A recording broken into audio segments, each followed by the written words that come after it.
Alright, so, I'm in my room, not at school this time, writing solo, of course, and, I'm gonna be reading Jeff the Killer. It's October. I'm recording this the day before Halloween, but I'll probably post it tomorrow. But I've just never read Jeff the Killer. Whoa. I mean, I've obviously heard of it. And I've heard, general detail, but I've never actually, went down and read it. Read it? Anyways. So, today, let's see. Jeff the Killer, Origin, by Crimson Chaos 13. Now, I don't know where the original's from, so this could very well just be a remake. They're the same thing. They're the same thing at the end of the day. But what else do I have to say? Have a good trick-or-treating. Have a good spooky day, even. And let's get to it. So, we're starting our story off with an excerpt from the local newspaper. Also, sorry if I just don't pronounce things correctly, or I just stutter random words. That's my bad, because I don't know how to read. No, I'm joking. I just don't read a lot. But anyways, excerpt from a local newspaper. Ominous unknown killer is still at large. So, instantly, just getting off into this. Ominous unknown killer is still at large. I don't know why they separated those into separate, sentences. I might have to go in and do a lot of editing. Over here, maybe. But, no, we got this. After weeks of unexplained murders, the ominous unknown killer is still on the rise. After little evidence had been found, a young boy states that he survived one of the killer's attacks and bravely tells this story.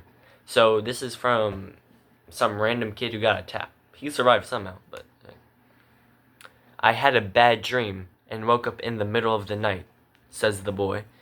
I saw that some random...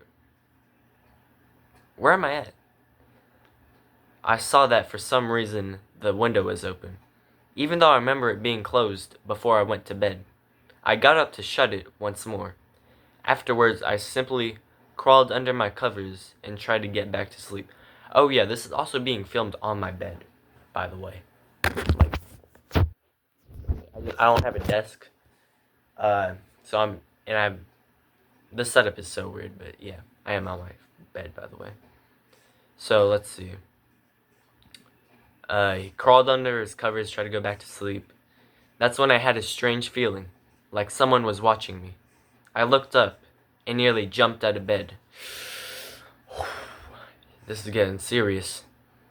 There, in the little ray of light, moonlight I assume, illuminating from between my curtains, were a pair of two eyes. These weren't regular eyes. They were dark, ominous eyes. I really need to stop looking away from this freaking screen, dude. They were bordered in black and, just plain out, terrified me. That's when I saw his mouth, a long, horrendous smile that made every hair on my body stand up. The figure stood there, watching me. Finally, after what seemed like forever, he said it. A simple phrase, but said in the way only a madman could speak. He said, "Go to sleep." How does a madman speak, by the way? Do I just say, "Go to sleep"? Or do I say, "Go to sleep"? I don't know how to voice these things. I'll just say it in a regular voice. By the way, this is still from the kid's point of view. He said, "Go to sleep." I let out a scream. That's a scream. That's what sent him at me. He pulled up a knife, aiming for my heart. He jumped on top of the bed, I fought him back. I kicked, I punched, I rolled around, trying to knock him off me. That's when my dad busted in. The man threw the knife. It went into my dad's shoulder. The man probably wouldn't have finished him off if one of the neighbors hadn't alerted to the police. Okay, hold up. Let's start this off. So, isn't Jeff supposed to be like 18, 21? I thought he was meant to be a teenager. So you're telling he went across a room from a bed while he was wrestling a teenager, or this boy, of course. So they're wrestling. The dad pops in. Son, what's going on? Freaking throws it at him. Grown man getting attacked by a teenager who somehow knows how to throw a knife. Now, I don't know if this pops up later. Again, I only took like a quick peek at this prior to recording, make sure this is it. So, I don't know, man. They drove into the parking lot and ran towards the door. This is the police, I think. The man turned and ran down the hallway. I heard a smash like glass breaking. As I came out of my room, I saw the window that was pointing towards the back of my house was broken. I looked out it to see him vanish into the distance. I can tell you one thing. I'll never forget that face. Those cold, evil eyes and that psychotic smile. They will never leave my head. So, I'm just going to assume it's a one-story house, because I don't think, well, it's a creepypasta, obviously. But for example, if we're going for a realistic story, semi-realistic at least, I don't think you could crash out a 2-story window. Apparently, book it into a direction no one can see you, by the way. And they just can't find you. And I saw the window was pointing towards the back of my house. Oh, so he saw him like actually like leaving. But he saw him vanish. So it couldn't have been that. Must be freaking, man. Anyways, police are still on the lookout for this man. If you see anyone that fits the description in this story, please contact your local police department. So we never got a true description, right? That's what I'm just seeing right now. And I'm sure this is made by a teenager. Probably younger than me, by the way. So not to hate on anybody. But, so we never got a description except for the eyes behind the curtain. Like, I have curtains over there, I mean. So, yeah. And now we're getting to the actual story part of this. I hope my mic is actually recording well. Because it is right here. Let's see. Oh yeah, and by the way, I'm literally recording on a phone. This phone, and I'm reading off of my old cracked phone. This thing has been dropped like 100 times. I don't know how it's not actually broken, but it's coming in clutch. Oh yeah, and the back camera's broken too. Oh yeah, and this cost like, don't worry, it didn't cost a lot, so it won't cost a lot to replace, which I already did. Anyways, Jeff and his family had just moved into a new neighborhood. His dad had gotten a promotion at work, and they thought it would be best to live in one of those fancy neighborhoods, gated communities, maybe. Jeff and his brother, yeah, I'm gonna need Google Translate for that, hold up. Okay, because this is spelled so weird. Was it? Wait, no. Okay, wait. So, how do you pronounce Liu? Lou. Lou. Lou. Lou. Lou? Lou. Lou. So, Lou. Okay, so Lou. Okay. Let me switch back to my story. Okay, we're back now. It's pronounced Lou. You know, let me not. Jeff and his brother Lou couldn't actually complain though. A new, better house. What was not to love? As they were getting unpacked, one of their neighbors came by. "Hello," she said. "I'm Barbara. I live across the street from you. Well, I just wanted to introduce myself and introduce you to my son." She turns over and calls her son over. "Billy!" Imagine Billy. You just gotta imagine him, okay? "These are our new neighbors," Billy said. Billy said hi. Right, Billy said hi and ran back to play in his yard. Well, I don't know if I'm allowed to do this, but I'm just gonna like look up a description of all these characters and just like put a picture here to help with that, because personally I just can't imagine. I mean, I can imagine a dude named Billy, but some people can't.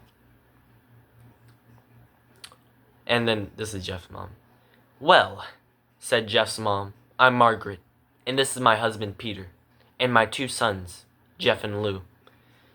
They each introduced themselves, and then Barbara invited them to her son's birthday. Let me just continue reading for a bit. Jeff and his brother were about to object when their mother said that they would love to. When Jeff and his family are done packing, Jeff went up to his mom. So, I think that's just a little bit like English grammar, like wasn't typed correctly, but whatever. "Mom, why would you invite us to some kid's party? If you haven't noticed, I'm not some dumb kid. First of all, I love birthday parties. Second of all, free cake. Now, I don't actually like cake. I'm gonna be honest, I really don't like cake. Unless it's like ice cream cake, but I don't know. I don't even know why I don't like it. It's too sweet, really. And, bro, some cupcakes are horrible. Those cupcakes where you can taste the sugar, like the grain is sugar, while you eat it, man. Anyways. "Jeff," said his mother, "we just moved here. We should show that we want to spend time with our neighbors. Now we're going to that party, and that's final." Jeff started to talk, but stopped himself, knowing that he couldn't do anything. Whenever his mom said something, it was final. "Go to the party, Jeff. Come on now." He walked up to his room and plopped down on his bed. He sat there looking at his ceiling when suddenly he got a weird feeling. Not so much a pain, but a weird feeling. He dismissed it as just some random feeling. He heard his mother call him down to get his stuff, and he walked down to get it. So he got a weird feeling. And you can really tell they're putting a lot of emphasis on this feeling, right? Because it said weird feeling, random feeling. So they want us to know that something's going on with my boy Jeff.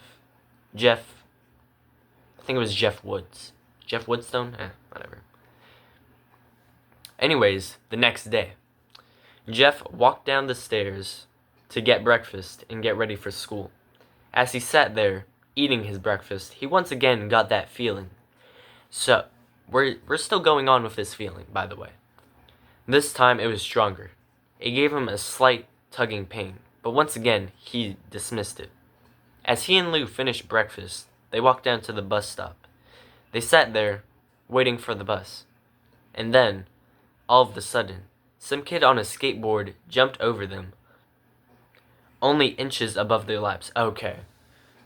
I thought this story was about to say some kid with a skateboard actually like jumped over their head. Cause I would have freaked out. They both jumped back in surprise, of course. "Hey, what the, I'm just gonna curse. What the hell?" There goes my digital footprint. The kid landed and turned back to them. He kicked his skateboard and caught it with his hands.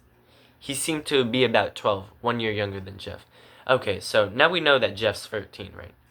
So a 13-year-old child, I'm going back to the knife thing, by the way. A 13-year-old child throws a knife across we don't know how big the room is. Definitely bigger than my one. So, a mysteriously shaped length room, right? He throws a knife while struggling with a kid. Going back to that, they're struggling on the bed. Dad comes in. He just throws that and dips. What type of 13-year-old, unless you are a track star? And even then, you're a 13-year-old. And let me stop ranting. I only have freaking 33 minutes to record. Then I gotta record. You know, I just gotta hurry up, kinda. I'm running out of space on my phone. I only got 15 gigabytes. The kid gets a skateboard. Well. Looks like we got some new meat. Right. Okay, Disney Channel. Let's stop. Suddenly, 2 other kids appeared, seemingly out of nowhere. One was super skinny, and the other was huge. So, we're looking at the 3 bears. Porridge, chairs, and beds or something. You know, I really haven't, obviously, by the way, I really haven't heard that saying, it's just right, when it comes to, porridge and stuff. Or just stuff in general. What am I going on about? Let me just get back to the story. Make sure the phone's not in my face, too. Well, since you're new here, and I just dropped my ring, so. Well, since you're new here, I'd like to introduce ourselves. Over there is Keith. Jeff and Lou looked over to the skinny kid. So the skinny kid is Keith. Remember that. He had a dopey face, and you would expect a sidekick to have. And here's Troy. He looked over at the fat kid. Talk about a tub of lard. This kid looked like he had an exit. What the freak, dude? No, I promise it is not that serious to where you're calling someone a tub of lard. Had to get my ring. $16 on Amazon gets you things, guys. So, this kid must be fat. No offense. Of course. And I, said the first kid. And I am Randy, he says. Just like that, too, actually. Now, all the kids in this neighborhood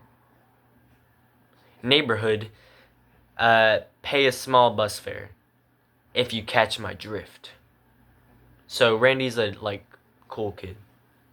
Not cool, but he thinks, you know. Lou stood up, ready to punch the lights out of the kid's eyes. Sorry. When one of his friends pulled a knife on him. What? So, I'm sure this has happened, obviously. But these kids are like borderline middle schoolers. Maybe freshmen in high school. No, they're 13, so they have to be middle school. What the fuck? Anyways, okay, sure. Let's just pull a knife on each other. Yeah. God, there is so much to read here. Oh my goodness. I really need to hurry up. And I am Randy, blah, blah, blah, blah. Listen here, you little punk. Give back my bro's wallet or else, said Jeff, I think. Randy put the knife... Oh my goodness. Randy put the wallet in his pocket and pulled out his own knife. Oh, so Jeff pulled out the knife. Yeah. The kid walked up. So Jeff pulled out the knife, I think. And it was talking about he had a strange feeling. I'm just seeing too. So, yeah, he might kill somebody. Oh, I don't know, man.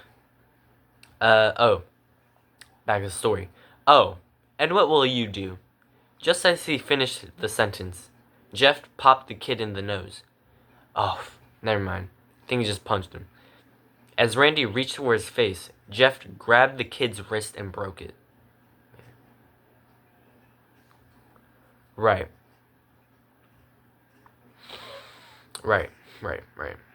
Because we all know Jeff is a 13-year-old superhuman machine, of course. Let's see. Troy and Keith rushed Jeff, but Jeff was too quick. He threw Randy to the ground. Keith lashed out at him, but Jeff ducked and stabbed him in the arm. Keith dropped his knife and fell to the ground screaming. Troy rushed him too, but Jeff didn't even need the knife. Timmy Tough Knuckles over here punches metal for fun, I see. He just punched Troy's Oh, he did punch Troy. Okay. So Troy's the tall kid. The quote tub of lard dude. So Jeff, who I assume, I mean, I've seen pictures of like the Jeff the Killer picture. Here you go. So, you know, I really don't want to dunk on this. It is a creepypasta. It's supposed to be like supernatural or something. But I guess the power of his like feelings or whatever it was. Shoot.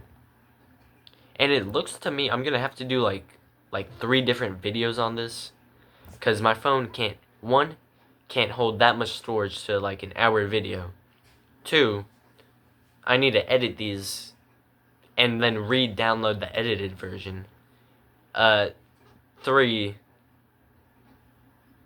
yeah, I can't come up with a 3rd reason, but this is a long story. So I'll probably do 2 today, 2 tomorrow, and we'll see what happens. Yeah. Jeff, this is Lou, I believe. That was all he said. They saw the bus coming and knew they'd be blamed for the whole thing. So they started running as fast as they could. They're booking it. Rule number 1, run as fast as you can. Rule number 3, don't look back. I don't know what the other ones are. Insert that here, by the way. Right. As they ran, they looked back and saw the bus driver rushing over to Randy and the others. W. Mans. As Jeff and Lou made it to school, they didn't dare tell what happened, so they just ran to the school. Y'all, my school is maybe an hour walk. I mean, I've never walked to my school, obviously, because I ride the bus. But my school is a good walk away, so they must have really been booking it, is what I'm getting at here. The bus driver rushing to blah, blah, blah. But Jeff knew it was more. It was something scary. As he got that feeling, he felt how powerful it was. The urge to just hurt someone. He didn't like how it sounded, but he couldn't help feeling happy. He felt that strange feeling go away, and stay away, for the entire day of school. Even as he walked home, due to the whole thing near the bus stop. And how now, he probably wouldn't be taking the bus anymore. Yeah, talking to the bus, yeah, wow. Man. Where am I at? Yeah, here we go. He felt happy. When he got home, his parents asked him how his day was, and he said, in a somewhat ominous voice, "It was a wonderful day." Let's cut that out, but it's a wonderful day. I don't know how to do an ominous voice, so he's just gonna get a deep one for now. Next morning, he heard a knock at his front door. He walked down to find 2 police officers at the door. His mother, looking back at him with an angry look. Whew, I need to freaking breathe more. Holy. Okay. I forget the word for it, but, pause that. We'll just say pause that. So, he went to school after stabbing these kids, mind you, and then booking it to school. To the point where, it doesn't say it was late. I'm sure we don't care about that, but we obviously can assume he made it to school on time. I really hope my microphone... Should I just hold it like this? I don't know. Just put it closer. Might be in the frame a bit, but... Oh, no, that's good. Yeah. So, he books it to school after stabbing these kids at the bus stop. And freaking knocking out, of course. Knocking out this kid who he quoted as being, big and tall. Huh? And then he goes to school and has this strange feeling. The feeling of being evil, I guess. And, what are we on about here? And for some reason my phone just turned off for no reason. So now I have to pull up the thing again. Hold up. Okay, we're good now. But I just don't get it. I guess And this is day 2. I'll give him to be fair, it's day 2, but he just moved to this town, and he instantly starts being evil for no reason. Or I mean, I'm sure not. Let me just stop. But it doesn't make sense. Anyways, right, the officer's at the door. Jeff, these officers tell me that you attacked 3 kids, that it wasn't regular fighting, and that they were stabbed. Stabbed, son? Jeff's gaze fell to the floor, showing his mother that it was true. Yeah, his mother's actually dokes in the way of having tells. Right. Mom, they were the ones who pulled the knives on me and Lou. Son, grabs him by the shoulder. Just imagine that. Said one of the 2 cops. We found 3 kids, 2 stabbed, one having a bruise, on his stomach. And we have witnesses proving that you fled the scene, son. This is the police officer, by the way. And I'm sure he's just trying to scare him, but whoa. Now, what does that tell us? Jeff knew it was no use. He could say him and Lou had been attacked, but then there was no proof. It was not them who attacked first. They couldn't say that they weren't fleeing, because truth be told, they weren't. So Jeff couldn't defend himself or Lou. Cooked himself, basically. Son, call down your brother, said the police officer. And Jeff couldn't do that because, Jeff takes responsibility. Sir, it was me. Let me stop. I was the one who beat up the kids. Lou tried to hold me back, but he couldn't stop me. I don't know why I'm doing this. But, so, he just said Jeff stop, I thought. I did skip past that a bit, but sure. Right. Yeah. The cop looked at his partner, and they both nod. This proves it. Death penalty. Man. So, blah, blah, blah. Well, kid, looks like a year in juvie. Well, that was close. Well, kid, looks like a year in juvie. Is this how the police actually work? I assume not, right? Because I don't know if police literally come up to your door and tell you, looks like a year in juvie. Probably not. Actually, no, I'm sure not. That's what the judicial system's for, but whatever. Wait, says Lou, who somehow came downstairs. They looked to see him holding a knife. The officers pulled out their guns and locked them on Lou. Mind you, well, I don't know how old he is, but a child. So, a kid wait, he has a knife in his hands. Two officers pull out Glock 19, whatever it is, right? Not even a pepper spray, not a taser, not a baton. Straight to weapons, the guns, and point it at this ambiguously aged child for now. What are you talking about? Oh my gosh, man. I've got 5 minutes left to freaking do this, so wherever I stop's gonna be where I stop. It was me. I beat up those little punks. Have the marks to prove it. Right. He lifted up his sleeves to reveal cuts and bruises, as if he was in a struggle. Son, just put the gun knife down. Said the officer, still has the gun pointed at him, of course. No, Lou, it was me, I did it. Jeff had tears running down his face. No, Lou. Type, by the way. Huh, poor bro. Trying to take the blame for what I did. Well, take me away. And you get that one, like, he puts his arms out like this to paint an image in your mind. I beat up those kids, Jeff's mother, blah blah blah. Jeff, please, you don't have to lie. We know it's Lou, you can stop. What? Jeff's mother, oh, so maybe Lou's like a bit of a problem child. Of course. Jeff watched helplessly as the cop car speeds off with Lou inside. A few minutes later, Jeff's dad pulled into the driveway, seeing Jeff's face and knowing something was wrong. So I don't know if I should stop here because this is about like halfway through. So I'm just going to pause for a bit, read forward maybe, and we'll see what happens.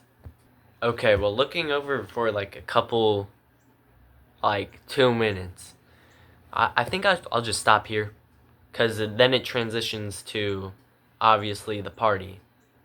And then that transitions to Jeff the Killer. But I think that's literally going to be it because I'm about to run out of time. And we just found a perfect stopping point. So, what did we learn today? If you're going to jump kids, just don't do it in the middle of broad daylight. What else did we learn? Don't go to juvie for your brother, I guess. Man, I don't know. You know, post facto speech, I guess. So, we start with, like, the beginning, which is, like, the kid who was attacked. I'm fine with that. We don't get a description of any of the characters in this story, except for Jeff himself. So, maybe you could, like, self-insert to make it more relatable. Like, oh, Jeff the Killer. Oh, that's so-and-so. I don't know why you do that, considering this is a creepypasta about a serial killer. Well, serial killer. And yeah, I don't. And then Jeff has this feeling, and we keep talking about this feeling, about the feeling of evilness. I'll just call it that. And we just keep going over this, but we go from the end of one paragraph to the start of the next, talking about how he has this feeling. And we could have just spread that out a bit more, too. Not to bat the writer, right? Because now it's iconic, this story. But I'm running out of time. I'm going to have to edit. And I guess that's the end of this video. I'll probably do 2 more parts because the party, and obviously that. So, I will see all of you people in the next one.